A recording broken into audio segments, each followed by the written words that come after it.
And honestly, I don't think I've ever had friends. In the world where we are connected to each other more than ever, the majority of people claim to be lonelier than ever. This is the I have no friends apocalypse.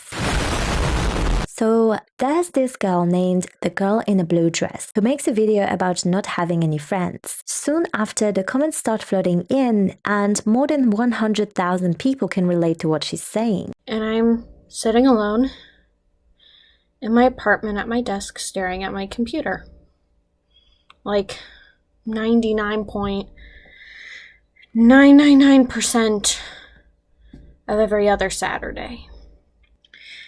Because I don't have any friends.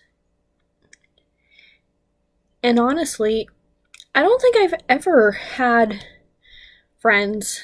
Not like real friends. I mean, obviously I had like friends in high school and college, but it was the most superficial level. If I was in class, I would have people to talk to. People liked me. I don't think I was a totally unlikable person.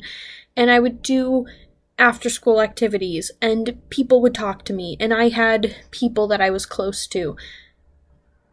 But we never did anything besides that. I never did anything after school in high school. If I did, it was rare. Like the times, like prom, Mom had to ask a friend's son to ask me, and then he left early with another girl, which at the time I thought was hilarious. Because I could tell a story to my friends, and maybe that would be interesting. I haven't spoken to any of them in person. I'll see them on Instagram, but we've never hung out with any of my friends from high school. It takes a lot of bravery to admit to being extremely lonely and having only superficial relationships with your schoolmates, workmates. What she says makes a lot of sense, and I believe many people can relate to having only hi, bye, how are you type of exchanges with their schoolmates and workmates. All these friendly exchanges quickly end when we step out of school or the workplace. We often get stuck in this cycle of being passive because if they want to, they will ask. Then the other party thinks exactly the same thing, and both parties end up being depressed and lonely when it all could be avoided with a simple message. The second people started doing stuff on the weekends, I was always alone in my dorm room watching all the other kids walk to the parties. And it's been 2 years. I haven't made a single friend. And there was a girl I met on Bumble, but I never went anywhere and she moved. And you know what? It's my fault. Because, I complain about not having anyone, but the minute anyone does come to my life and I have a chance, I do nothing with it. She invited me over to her apartment. We ate. I could have talked to her, but every time she texted me, I would wait like a day to respond, and when we made plans, I would always feel awkward about it because all I wanted to do was be back in my apartment. But then I'm in my apartment, I'm alone. So it's like, what the fuck is wrong with me that I complain about this and then I make no effort to try to change it?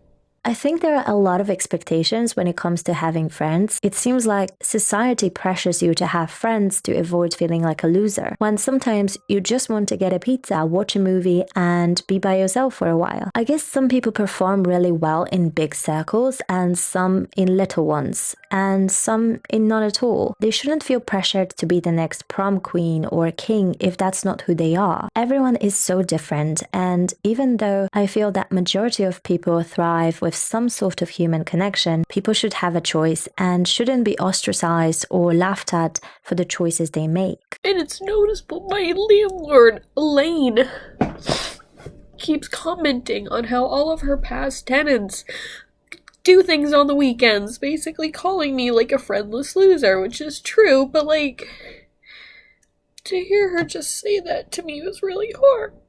I don't see myself meeting anyone and having the kids and Travis and Kyle will I know they will. And I'll be the older sister who's getting constantly lapped in life by her younger siblings. And I'm so happy for them, and I'm not resentful. I'm happy. They deserve to be happy, but